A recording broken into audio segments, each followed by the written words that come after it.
श्रीगणेशाय नमः। श्रीसरस्वत्यै नमः। श्रीवेदपुरुषाय नमः। गणनाथ सरस्वती रविशुक्रबृहस्पतीन् पञ्चैतान् संस्मरेन् नित्यं वेदवाणीं प्रवर्तयेत्। अजास्य पीतवर्णस्य यजुर्वेदोक्षसूत्रधृ वामे कुलिशपाणिस्तु भूतिलो मङ्गलप्रदः।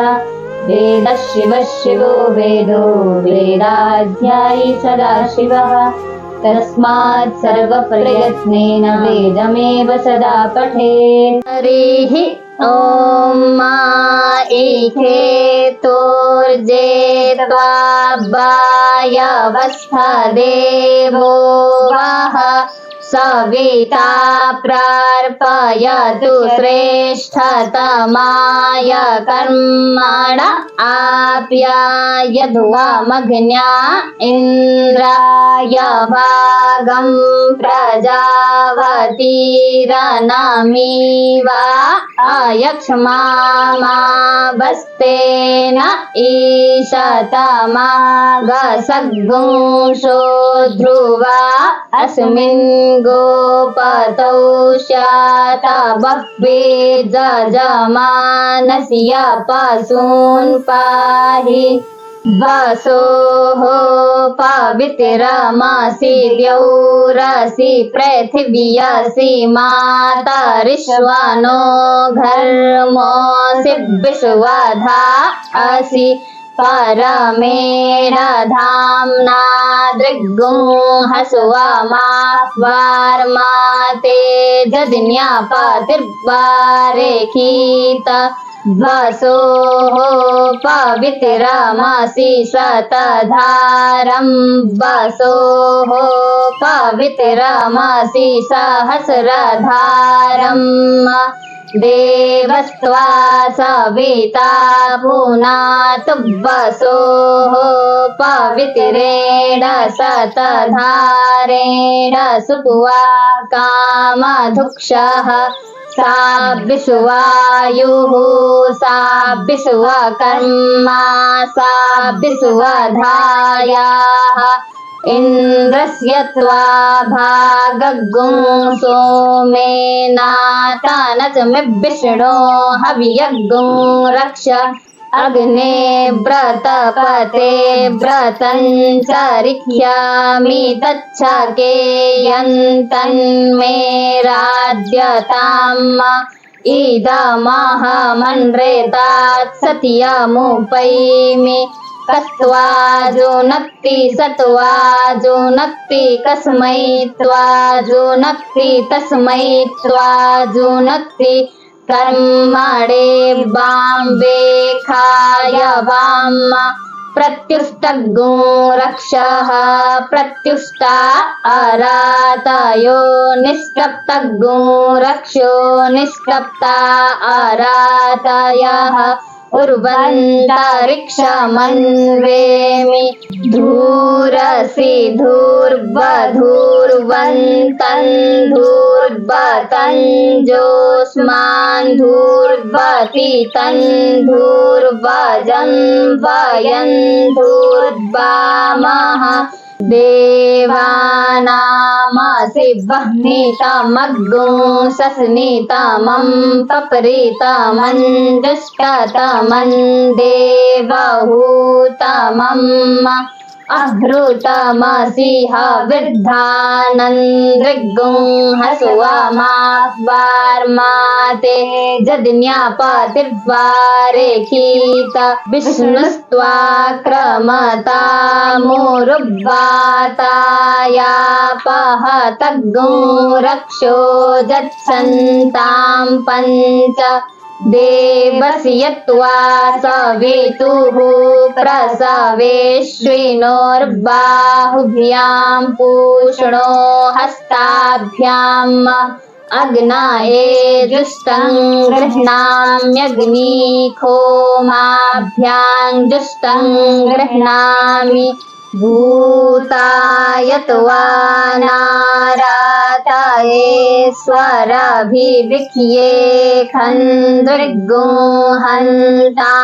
दुर्जाः पृथिव्या मुर्वन्तरिक्षमन्वेमि पृथिव्यास्त्वानाभौ सादयां यदित्या उपस्थेऽग्ने हव्यग्नो रक्ष पवित्रेष्ठो वैष्णव्यो सवितुर्वः प्रसव उत्पुनाम्यच्छिद्रेण पवित्रेण सूर्यस्य रश्मिभिः देवीरापो अग्रे गुवो अग्रे पूवो ग्र इमामद्या जज्ञन्नायताग्रे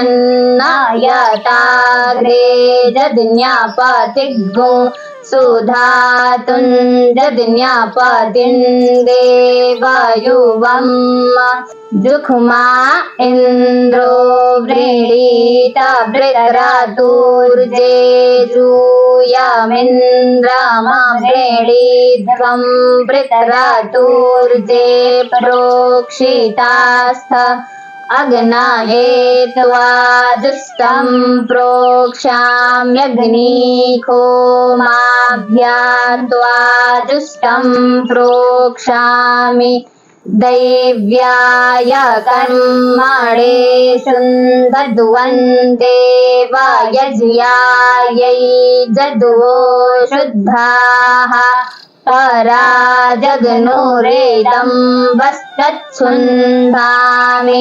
शर्मास्य वधूतग्गो रक्ष्यो वधूता अरातयो द्वितीयास्त्वगसि प्रदित्वा जेतिर्भेतु अद्रेरसि वानस्पतियो ग्रावासे प्रेथु बुधुनः प्रदित्वा द्वितीयास्त्वग्वेत्तु अग्ने स्थानूरासिवाचो विसर्जनन् देववीतयेत्वा गृह्णामि बृहद्ग्रावा सिवानस्पत्याः स एदन् देवेभ्यो हविः समीक्ष्वा सुसमीक्ष्वा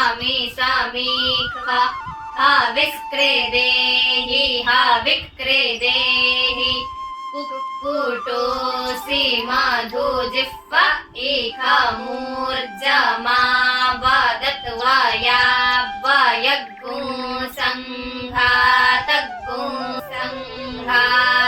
सङ्घातञ्जेह्मा परेखा वृद्धमासि प्रतित्वा परेखा वृद्धं पेतु परापूतग्गुं रक्षः परापूता अरातयो पहतग्गुं रक्षो वायुर्वो विलीनक्तु देवो वः सविता हिरण्यपाणिः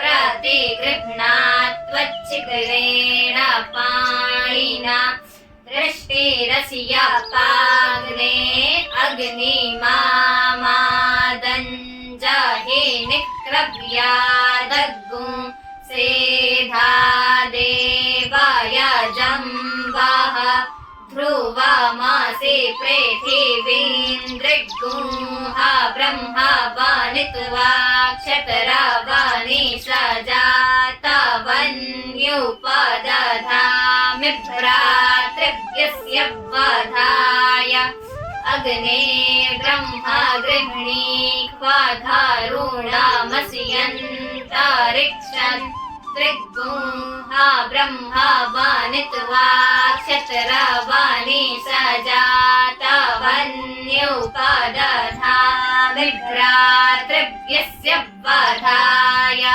धत्रामासि दिवन्द्रिग्गुंहा ब्रह्म वनित्वा क्षतरावनि सजातवन्युपदधामि भ्रातृव्यस्य वधाय विश्वाभ्यस्त्वा साभ्य उपदधामि चितस्थोर्ध्वचितो भृगूणामङ्गिरसान्तपसा तप्यध्वम् शर्मास्य वधूतगुरक्षो वधूता अरातयो द्वितीयास्त्वगसि प्रतित्वा द्वितिर्वेत्तु द्विखाडासि पर्वती प्रतित्वा द्वितीयास्त्वग्वेत्तु दिवस्कम्भनीरसि द्विखाडासि पार्वते प्रतित्वा पर्वती वेत्तु धान्यमसि धियो हि देवान् प्राणायत्वो दानायत्वाभ्यानायत्वा दीर्घामनुव्रसीतिमायुखे धान् देवो वः सविता हिरण्यपाणिः प्रतिगृह्णात् त्वच्छिद्रेण पाणिना चक्षुखे त्वामहीनां पयोसि देवस्य यत्वा सवितुः प्रसवेश्विनोर्बाहुभ्यां पूष्णो हस्ताभ्याम् संवपामि समाप ओखधीभिः समोखधयोरसेन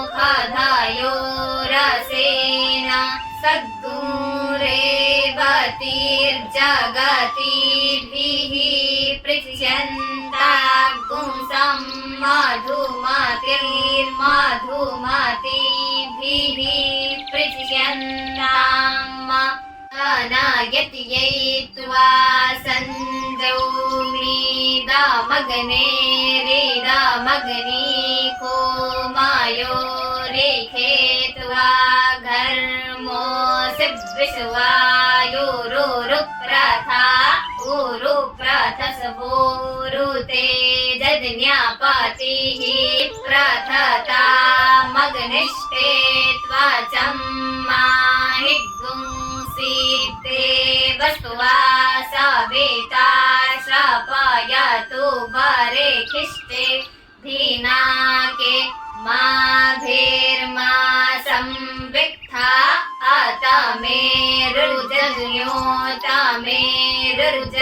अतमेरुर्जज्ञोतमेरुर्जजमानस्य प्रजा भूया त्रेतायत्वा द्वेतायत्वैकतायत्वा देवस्य त्वा सवितुः प्रसवेश्विनोर्बाहुभ्यां पूष्णो हस्ताभ्याम्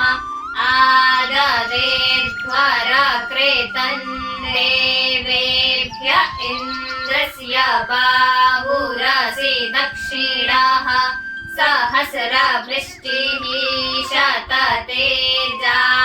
शततेजावायुरसि तिग्मतेजाद्विखतो वधः पृथिवीदेवयजन्यो खद्यास्ते मूलं माहिगुंसिखं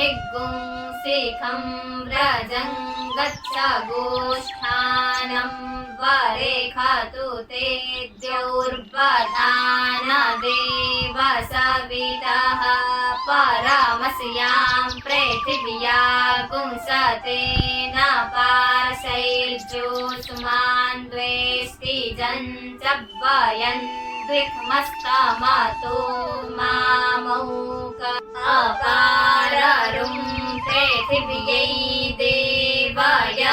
देवयजनादद्या सम्प्रजं गच्छ गोष्ठानं वरेखतु ते द्यौर्वधान देव सवितः परमस्यां पृथिव्या पुंसतेन पार्शैर्ज्योत्स्मान् द्वेष्टि च वयन् द्विक्मस्तमतो मामौकाररो दिवं मा पप्त्रो द्रप्स सस्तेद्यामास्कन्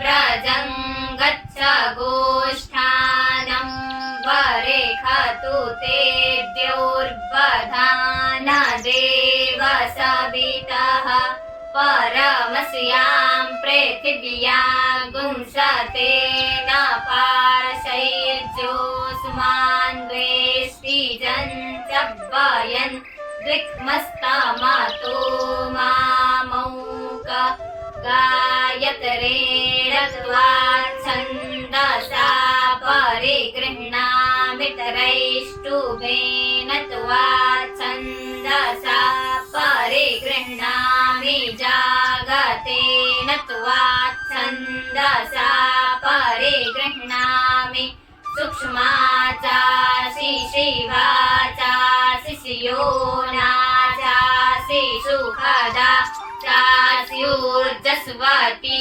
चासि पयस्वती च पुरा क्रूरस्य वृषेपो विरक्षिन्नुदादाय पृथिवी जीवदानुम जामैरयंश्चन्द्रमसि स्वधाभिस्तामुदीरासो अनुदिश्य जजन्ते प्रोक्षणीरासादय द्विखतो वधोऽसि प्रत्युष्टगो रक्षः प्रत्युष्टा अरातयो निष्टप्तगो रक्षो निष्टप्ता अरातयः अनिशिषोऽसि सपत्नक्षिद्वा जिनन्त्वाब्बाजेभ्यायै सम्मार्ज्नि प्रत्युष्टगो रक्षः प्रत्युष्टा अरातयो निष्टप्तगो रक्षो निष्टप्ता अरातयः अनिशितासि सपत्नक्षिद्वा जिनीन्त्वाब्बाजेभ्यायै सम्मार्ज्नि अदित्यैरास्नासि विष्णोर्वेक्फोस्यूर्जे त्वादब्धेन त्वा चक्षुषा वपश्यामि अग्नेर्जिह्वासि सुहूर्देवेभ्यो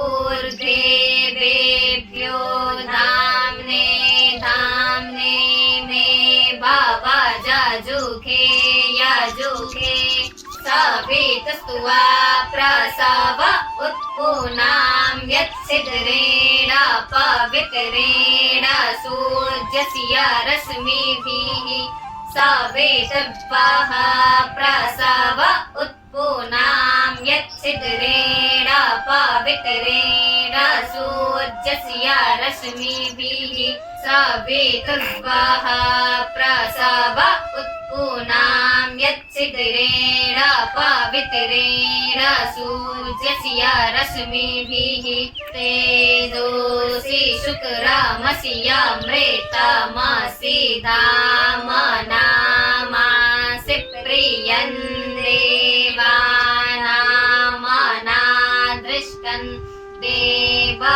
देवयजनमसि हरिः ॐ